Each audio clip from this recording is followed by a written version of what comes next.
आप क्या समझते हैं कि जो एक नरेंद्र मोदी साहब ने अपने इंडियंस के लिए अपना एक इमेज क्राफ्ट किया ग्लोबली कि मैं जी पूरी दुनिया मुझे रिसीव कर रही है, ट्रम्प इंडिया आए, फिर उन्होंने वहां पे इलेक्शन हौदी मोदी किया और फिर इधर भी आए, तो आप क्या समझते हैं कि इंडिया जो है वो ट्रम्प के साथ एक स्ट्रेटेजिक पार्टनरशिप है, हमें इसकी समझ है? हम अक्सर कहते हैं, मैं खुद पढ़ाता हूं, मुझे पता है कि पाकिस्तान के जो ट्रांजैक्शनल रिलेशनशिप है, हमारी कोई स्ट्रेटेजिक पार्टनरशिप नहीं है अमेरिका के साथ। हमें वो कहते हैं कि Pakistan is our ally and India is our friend, तो वो तो हमें समझ आती है इन चीजों की कि ये चीजें हैं। आप क्या समझते हैं कि इंडिया जो फैक्टर है, एक तो इसको दो सवाल को मैं दो हिस्सों में करना चाहता हूँ। एक तो ये बताएं कि इंडिया कितना पावरफुल प्लेयर बन चुका है अमेरिका में, और दूसरी बात ये है कि हमें पाकिस्तानियों को इंडिया को जो है वो हमें पता है हमारे लिए प्रॉब्लम्स क्रिएट करते होंगे अमेरिका में, तो इससे पाकिस्तानियों को कैसे कोप अप करना, वो चाहते होंगे कि पाकिस्तानी आइसोलेट हो, वहां मेन स्ट्रीम ना हो। क्या ये फैक्टर दोनों पाए जाते हैं सर? इस पर जरा बताइए। यहाँ पे मैं शुरू यहाँ से करना चाहूंगा कि अमेरिका में आपको सोमालिया के कांग्रेसमैन मिल जाते हैं, यहाँ पे आपको इथियोपिया के कांग्रेसमैन मिल जाते हैं। इस वक्त 5-6 इंडियन डिसेंट के कांग्रेसमैन हैं। यहाँ की आप जितनी बड़ी फॉर्च्यून 500 कंपनीज, गूगल है, माइक्रोसॉफ्ट है, मास्टर कार्ड है, इन सब के सीईओज इंडियन हैं। वर्सेस न्यूयॉर्क में सबसे ज्यादा आबादी पाकिस्तानियों की है, वहां एक काउंसिलमैन भी नहीं है पाकिस्तानी। ये लम्हा फिक्री है। एक दूसरा उसमें मैं ये कहूंगा, जिस तरीके से मैंने कहा है कि मोदी इंडिया में उन्होंने भगवान बना लिया उसको। मोदी साहब बात करते हैं, मोदी साहब आज आग लगा दें इंडिया को, वो तब भी कहेंगे कि मोदी साहब ने बड़ा अच्छा किया। आप सोच नहीं सकते कि मैं कितना भयानक देख रहा हूं चेहरा यहाँ पे इस वक्त वॉशिंगटन डीसी में। जो हालात हैं, निक्की हेली, बॉबी जिंदल और जिस तरीके से कैंपेन के अंदर घुस के उन्होंने रिपब्लिकन पार्टी को टेक ओवर किया है, पाकिस्तानी अबैंडन कर चुके हैं वॉशिंगटन डीसी को। मेरे लिए अफसोस, मैं ये इससे ज्यादा नहीं कुछ कह सकूंगा। Pakistan has abandon America, Pakistanis have abandon. वो अभी सियासत में नहीं है, वो सवाए एक दूसरे के साथ यूट्यूब पे और एक दूसरे के साथ फेसबुक की लड़ाइयों पे, ट्विटरों से आगे अभी तक नहीं जा सके। और वो इनको सीखना ये चाहिए। आपके लिए एक छोटा सा इशारा है, आप फेसबुक पे कश्मीर का नाम लिख के देखें, शाम तक आपका अकाउंट बंद हो जाएगा। आप ट्वीट के ऊपर कश्मीर का नाम लिखें, शाम को आपका ट्विटर अकाउंट बंद हो जाएगा। उनकी पावर देखें आप। इससे ज्यादा मैं क्या कहूं। आप वहां बैठ के बातें शुरू कर देते हैं, आपके बड़े बड़े सियासतदान और बड़े बड़े एस्टेब्लिशमेंट के लोग, 5th generation war, hybrid war, तो आप तो वो वार वो शुरू करने से पहले ही हार चुके हैं।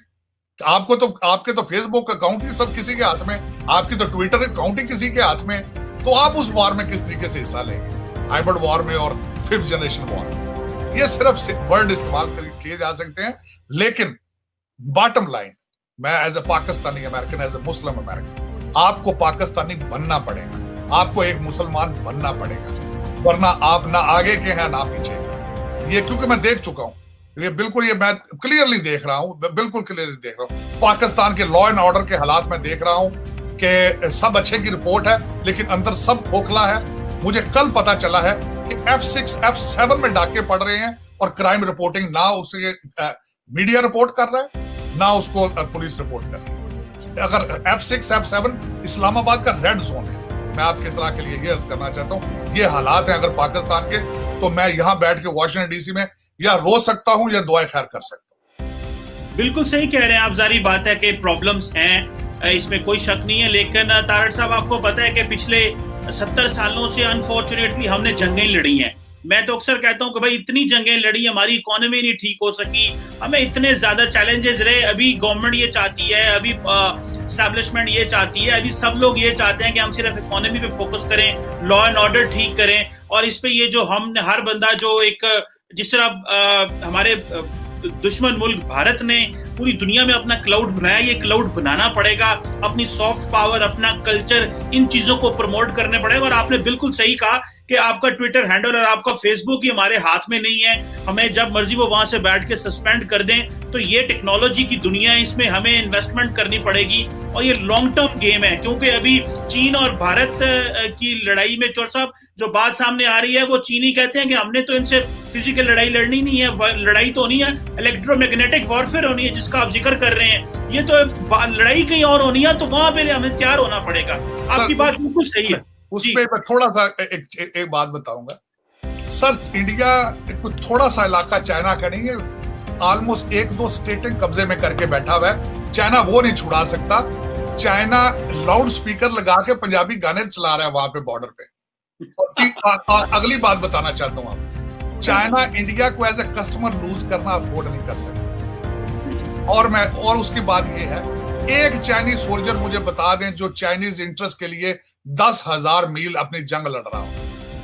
आप मुझे ये बता दें सिर्फ चाइनीज की कितनी बार अपने चाइना से बाहर मिलिट्री आर्मी बेसिस है। अगर मैं आपको बताऊं तो आप शर्मिंदा हो जाएंगे, एक है सिर्फ, और वो कहाँ है? जिबूती में। आपने सारे अंडे आपने पकड़ के उस बास्केट में डाल दिए। मैं फिर उसका क्या कहूं? और मैं ये एक बात जो कंक्लूजन के तौर पे कहूंगा, जो सब 73 साल के डाके हैं, 73 साल, इन सारे डाकों में ये मेरी गुजारिश है, सारे पाकिस्तानी थे, उनमें कोई भी ब्रिटिश नहीं था, कोई भी फ्रेंच नहीं था, कोई भी अमेरिकन नहीं था। आज भी आपकी जुडिशरी भी पाकिस्तानी है, अल्हम्दुलिल्लाह मुसलमान है, आपकी सारी एस्टेब्लिशमेंट, आपके सारे सियासतदान पाकिस्तानी हैं, सबके इस्लामिक नाम है, सभी कलमा गो हैं। ये अब लम्हा फिक्रिया, इससे आगे कहा जाएगा? अब वो एक तारिक अजीज साहब की एक फिक्रा होता था, मुझे भूलता नहीं है, वो कहते थे गलती गुंजाइश नहीं था। तारिक साहब, एक आखिरी छोटा सा सवाल मेरे ज़हन में आया चाइना का। ये जारी बात है कि ये वुहान के बाद और कोविड के बाद चीन की रेपुटेशन अमेरिका में तो वो नहीं होगी, बड़े कंट्रोवर्शियली देखा जाता होगा। तो जो चीन की इन्वेस्टमेंट है पाकिस्तान में, सीपैक और BRI belt and road initiative, तो जनरल पब्लिक या जो पॉलिसी मेकर्स या पॉलिटिशियंस, अमेरिकी पॉलिटिशियन से आपसे राब्ते होते हैं, तो आपने कभी पल्स ली है कि जो चीन की जो इन्वेस्टमेंट है पाकिस्तान में, इसको कैसे देखा जाता है? काइंडली इस पर जरा थोड़ी सी लाइट डालें। मैं थोड़ा सा ये बताना चाहूंगा। सबसे पहले तो ये कहना चाहूंगा, आपके क्या ख्याल में ग्वादर पोर्ट पाकिस्तान खुद नहीं बना सकता था? सीपैक की सड़कें पाकिस्तान खुद नहीं बना सकता था? लेकिन क्यों बनाई गई? क्योंकि किकबैक्स दी गई।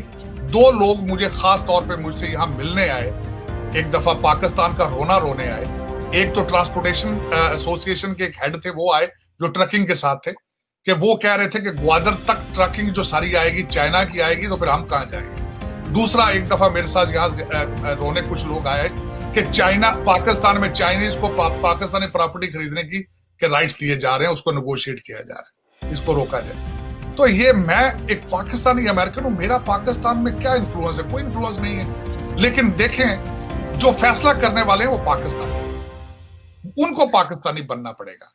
लेकिन अफसोस की बात ये ना, जिस तरह मैंने अर्ज किया आपको कि आपके हर एस्टेब्लिशमेंट के बंदे का बच्चे कनेडियन और ऑस्ट्रेलियन और अमेरिकन है, वो पाकिस्तान में अकाउंट रखना पसंद नहीं करते।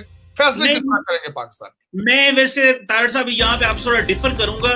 मैं समझता हूँ कि देखिए, इसके 2-3 पहलू हैं। चीन ने एक तो पाकिस्तान के अंदर इन्वेस्टमेंट की, हमें इंफ्रास्ट्रक्चर ठीक करना था, एनर्जी इंफ्रास्ट्रक्चर भी ठीक करना था, और वैसे भी इंफ्रास्ट्रक्चर, सड़कें और वो भी ठीक करना चाहिए था। वो हमें कहीं से पैसा नहीं मिल रहा था। चौर साहब, ये मैं समझता हूं कि ये एक तो चीज हमें चाहिए थी। दूसरी चीज ये है कि जब इतने बड़े पैमाने पे एक्टिविटी हो, और चीन जैसा मुल्क जो जहां पे सिस्टम ओपैक है, क्लैरिटी नहीं है, डेमोक्रेसी नहीं है, तो जारी बात है कि वहां पे भी इश्यूज हमें आते हैं। इस बात को अगर मैं अमेरिका पे ले जाऊं तो आपको याद होगा यूसुफ रजा गिलानी साहब जब वज़ीर आज़म थे, वो कहते थे जो हमें अमेरिका US एड आती है उसमें 40% तो वापस चला जाता है, उनके अदारों की खाते इतने ज्यादा हैं कि वो खुद और तरीकों से वापस ले जाते हैं। नहीं, मैं बस बताने लगा हूं कि जारी बात है कि जब इतना बड़ा इन्वेस्टमेंट होगी तो उसमें कहीं ना कहीं पे प्रॉब्लम्स और इश्यूज तो होते हैं, और वो होंगे और हैं। उसका थोड़ा सा जवाब ये दूंगा। शहबाज शरीफ साहब ने कहा था कि मैं वो जरदारी को घसीटूंगा, बाहर से पैसा लेकर आऊंगा। इमरान खान साहब अभी तक कहते रहे हैं कि आखिरी दिन तक, मुझे कल किसी ने एक जोक बना के भेजा असेंबली की तकरीर का कि उनके वजीर और खान साहब खुद कहते रहे कि बाहर से पैसे लेकर आए। मैंने अगले दिन एक छोटा सा हमें जज्बात में आया कि चैलेंज कर दिया, मैं कहा खान साहब आपके सारे बिलियनर आपकी टेबल पे कैबिनेट में है, आप थोड़े थोड़े इनसे पैसे ले तो IMF का कर्जा खत्म हो सकता है। लेकिन अगर आप टोटल यहाँ पे आप आए, और मैंने बल्कि जज्बात में आके कहा कि आप हमारे टैक्सी ड्राइवरों की जेबों पे क्यों नजरें, आप जब हमारी बच्चियों की इज्जतें नहीं बचा सकते वहां पे। आपने हमसे ओवरसीज पाकिस्तानी से पैसे लेके शौकत खानम हस्पताल बना लिया, आप अपनी टेबल पे क्यों